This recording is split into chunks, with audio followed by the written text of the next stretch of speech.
Well, it's time for the Prep Spotlight, and again, we're going to have a special guest from the Argus Press, Teddy Rydquist. He's their sports guy and does a great job covering area sports, football, and all the other fall sports, and then winter and spring. But Teddy, welcome to the podcast again. Let's start right into the Corunna game because they were down 19-0 to Lake Fenton, and then roared back with 41 unanswered. I think you were at that game. Yep. But just some of your thoughts on, Corona, homecoming, all that goes along with it, falling behind early and then coming back. Yeah, you're absolutely right. The first quarter and a half of that game and then the final 2.5 couldn't have been any different. Corona struggled to do anything, fell behind 19-0, then ripped off 41 unanswered to end the game. And, the homecoming's an interesting point. That's the first thing that, Coach Steve Herrick said in his post game, that homecoming can be a little tricky for, keeping the team's focus sometimes. Right. And he thinks that played a role in the first quarter and a half. And then, Bryce Eddington, I thought, played a huge role in Corunna's comeback there, receiving, a little bit of rushing, and then he had a big interception too. So Bryce Eddington played a big role in that, I thought. Yeah, homecoming is, it's always a little bit of a distraction. You're thinking about the dance and you're thinking about everything else going on. If some of the players are, on the court or anything like that, Right. That can always be some sort of a distraction. So that, and Corunna's got a big one this Friday against Goodrich. So not that they were looking past Lake Fenton, but they might have been thinking, all right, pick up this dub, and then we're on to Goodrich for the matchup with the Martians.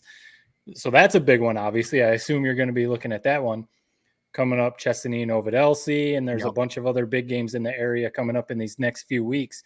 What are some of the games that you're kind of already not even just penciling in? You got it. I mean, you're going to these games. What are some other big games that you're kind of looking forward to? You're right. Circle them in pen, not pencil. Yeah. Right.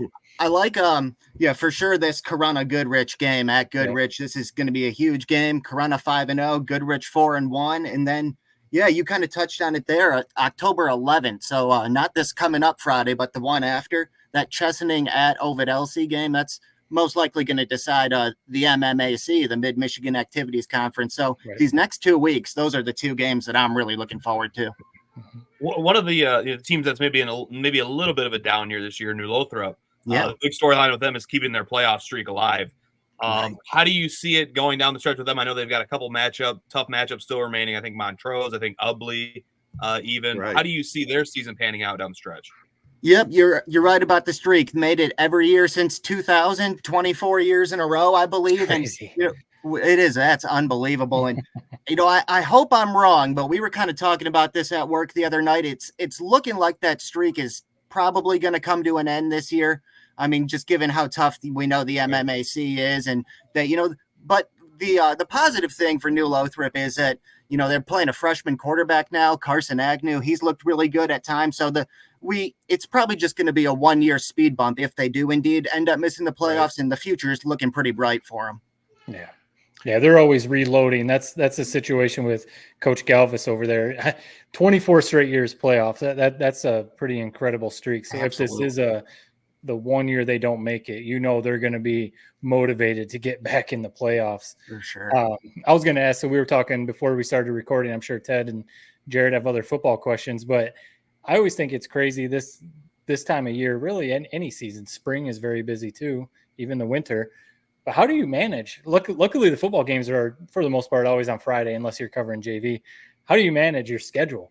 You got cross country, you got soccer, you got other sports. Like, how do you kind of manage that schedule over there at the Argus?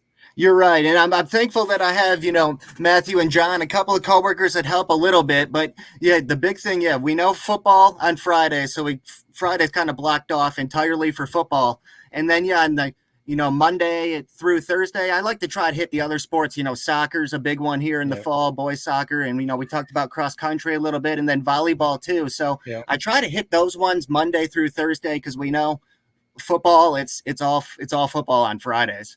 Yeah. I know there's challenges, obviously, being basically a one-man sports department. What is the biggest challenge, and how irritated do you get when you don't get a coach that calls in their scores? Yep, you're right. That is probably the biggest challenge, is sometimes getting, results or even like at the beginning of a season getting your hands on a roster, but you know, just the persistence is key. And eventually, you know, I've been very fortunate that all these coaches in this area, I haven't really had any bad encounters with any of them, and the ADs have been great too, so they help me out a lot. I asked Tyler last week on our podcast the idea of maybe shrinking football divisions from 8 down to maybe 6. I'm going to ask maybe a few more people as we keep going along these prep spotlight interviews throughout the rest of the year. That same question. What do you think? Are you okay with the amount of divisions we have? Would you shrink it? Would you maybe even expand them? What do you think? You know, that's a very interesting question. I'd like to see if we went to 6, maybe try it for like put it in as a 1 or 2 year trial run and see how it goes. And then, you know, that gives us the ability to say, hey, we can go back to 8 if we don't like it, or if we do like it, we can stick with this. So that's an interesting idea. And I think something that they should try. Yeah. It would definitely make covering the playoffs a little different. You know, it might change how many teams you might have to cover more. Who knows? But it would change your coverage come November of the football playoffs. So speaking of the playoffs, obviously Corona, you know, especially we talked about a lot on this podcast, ovid-elsie, some other teams made some deep runs last year. Yep. If you had to take your press hat off, your Argus press hat off, and just as a fan, you know, you've been covering these first 4 or 5 weeks of the season. What team do you see making a run? Do you think that this is ovid-elsie's year? Do you think this is Chesaning's year?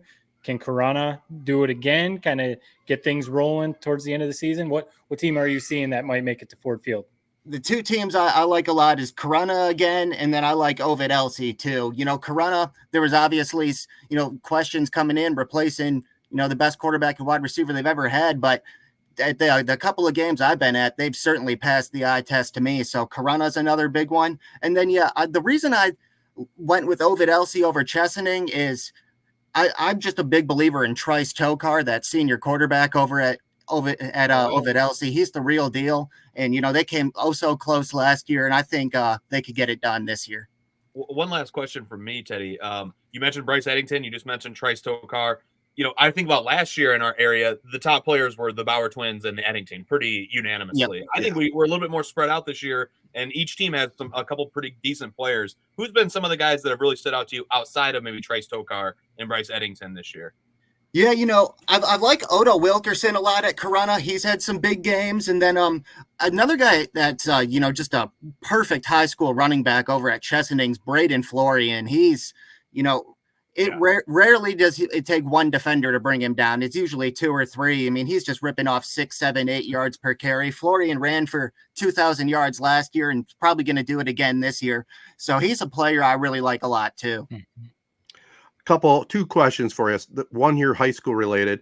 Some of the other fall sports, what should we be looking out for? Any other storylines other than football that we're always big time into? Yeah, you know, got an interesting storyline in cross country. And you're right, football deservedly so dominates the fall. But in cross country, you know, on the boys' side, Corona is looking like they're very likely going to win the Flint Metro League Stars Division title. They're using stars and stripes in cross country this year, and that'll be the first time that Corona's won it since they joined the league in 2019. So congratulations to Corona on that. And it's, you know, hope they seal the deal. And then on the flip side, the Owasso girls are second in the stars. This is you know, the 4th straight year Owasso's been really good. So a little shout out to the Owasso girls cross country team too. Yeah, nice. Absolutely. We'll end it here, this portion anyway. It's not really prep related, but we're all just completely geeked about the Detroit Tigers. Some of your thoughts on the Tigers run here late in the season to the playoffs? Yeah, isn't that awesome? I mean, I remember I saw something on Twitter here that, like, you know, on August 10th or whatever, their playoff odds were right around 1% or something. Yeah, 0.9. It was crazy. And, you know, it's awesome that they're doing it with this young core of, you know, Trey Sweeney and Dylan Dingler and Parker Meadows, especially because he struggled early and then he came back up and has been one of their best players. So it's really exciting that they're doing it with such a young core, and that's really promising for the future too. And how about Scooble winning the Triple Crown and almost certainly the Cy Young? Yeah, no doubt. Yeah, well, it's going to be fun to watch. We're going to talk a little bit more about the Tigers in this podcast, but just wanted to get your thoughts since you're here with us. While we wrap this up, Teddy, tell our listeners best spot to follow your stuff.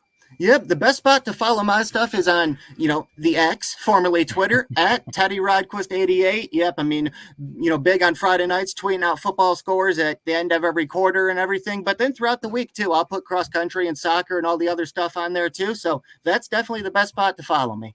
At that, and like us boomers, pick up a newspaper, the actual physical newspaper, right? That's right. Every day, still a daily newspaper. We got that, too. All right. Teddy Rydquist here joining us. We appreciate the time, Teddy, and we'll catch up with you again down the road. Thanks a lot. I appreciate you guys having me. Sounds good. Jacobs Insurance Agency has served Shiawassee County and the surrounding areas since 1977. Just like 3 Point Podcast, we've had 3 generations: Gary Jacobs Sr., Gary Jacobs II, Brian Jacobs, and myself, Noah Jacobs, serving our community with offices in Waterford and Owasso on M21, just west of Home Depot. Stop in or go online to jacobsinsurance.com to get a quote or get your questions answered by our team. Jacobs Insurance is a proud supporter of our local schools and the proud sponsor of the Prep Spotlight. Insure everything, local, independent, and trusted. It's our family working together to protect yours. That's the Jacobs way. All right. Well, we did talk about it a little bit with Teddy. Always good to have him on. But Corunna, number 3 in D5, improved to 5-0. Downing Lake Fenton 41-19, as we talked about, down 19-0, 41 unanswered. We talked about Bryce Eddington. He had a great game, 8 catches, 114 yards, interception, just seemed to light a fire under the team about midway through that second quarter. But Caden Cowdery, the quarterback, no slouch either, 259 yards passing, a couple touchdowns, was 12-19, finished also with 103 yards rushing. Not a bad combo right there. Cowdery had maybe his best game. I've been listening to you guys mostly on the radio, so I'm here. You guys paint the picture. Yep. Seems like Cowdery has been almost kind of an unsung hero of this one. I mean, we talk about quarterback play all the time. It's so easy to lose games for your team. But from what I'm reading from the stat lines and from what I saw game number 1, which I watched in its entirety versus Fowlerville, I've been impressed with his decision making. Doesn't really make the big mistakes, it seems like, and does it both with his legs and his arm. So he's impressive. Is that fair to say? That's very fair to say. And he's coming right into his own now, midway through his senior season, kind of starting off the season in the shadow, maybe a little bit of Wyatt Bauer, but now it's his team. And he really had a nice game and had some good answers against Lake Fenton the other night. And one of his favorite targets, their big play guy, we were calling for it, Isaac Jacobs, only 2 catches, but 95 yards. And he's really a breakaway threat anytime he touches the ball. That's always the cool stat lines. You always see the picture. There's like a classic one from Randy Moss. It had like 3 catches for 200 yards and 3 touchdowns or something crazy like that. If you see those high school stat lines of 2 catches, 95 yards, it's just, he's getting the ball and just taking off. Absolutely. Like Jameson Williams is how I see very, very good analogy there for sure. And they have Goodrich on the road in the Martian Stadium on Friday night. And just a side note, apparently the Goodrich people don't like us too much over there as they blocked us here, right? Yeah, it's funny. The actual Goodrich football Twitter account has us blocked for some reason. Maybe this has something I did. It's probably something I did. I don't even remember it. Probably something I said. Because I thought about that when you sent that, and I'm like, okay, so Corunna beat them by 50 last year, right? A lot. So who knows what was said after that one? And then I remember 2-3 years ago at Ford Field. It was almost like Michigan football personified, where it was like they were losing to a Grand Rapids Catholic school, and it was like they were just like almost sitting on the ball, like accepting that they were going to lose. So I'll raise my hand. It's probably something I said, and maybe what I just re-sparked probably pisses them off even more. So hopefully Corunna maybe can get that dub for our sakes this week. But we'll see. It was either you throwing out some sort of hot take, or maybe just our Corunna coverage in general. They were just sick probably over it. But they did. So they do have like. I don't know if it was a coach. I kind of retweeted or I shared a couple things, interacted with a couple Goodrich accounts after last Friday, like saying, hey, big matchup coming up this Friday with Corunna, stuff like that. And like a fan account. And then I think he's like a coach or a parent of a player started following us. So it's not the whole Goodrich community. It's just whoever runs their actual official football account. We're not a fan of 3 Point Podcast. We're rat poison, as they say. So they That's right. Get it out of their feed. Like you said, I mean, man, we did talk a lot about Corunna last year. That probably Oh yeah. Think about that. You're a coach. You just lost 50-0. You get on Twitter thinking, my God, finally I can get away from it. This random 3 Point Podcast is just feeding you Corunna. Keeps bombarding my social media. I like to imagine that was like a Sunday, maybe after their season ended. they are like, why am I still seeing this goddamn shit? I'm blocking them. Block. I think that's what happened. We got a few other things to get into. Ovid-Elsie, as we talked about, led by Trice Tokar, 6 of 10, 133 yards, 3 touchdowns in the first half alone as they down Montrose 42-7. That's an impressive win right there, for sure. Goodrich, no problem with Owasso, 48-6. Chesaning squeaked out one over Birch Run. Maybe looking a little ahead, 17-9 over Birch Run. Max Volk, the quarterback, ran for both touchdowns for the Indians. 1 week to go. Both Ovid-Elsie and Chesaning going to be highly ranked in the top 5 if they both can pick up wins this week, and they'll face each other on the 11th. So that'll be a fun one. A couple other quickies in cross country. Teddy mentioned it a little bit. Corunna first at the Flint Metro League Jamboree. Bobby Donnelly, Peyton Chandler, Jackson Stroud, and Urza Nellis all finished in the top 10. And in volleyball, Corunna swept Owasso.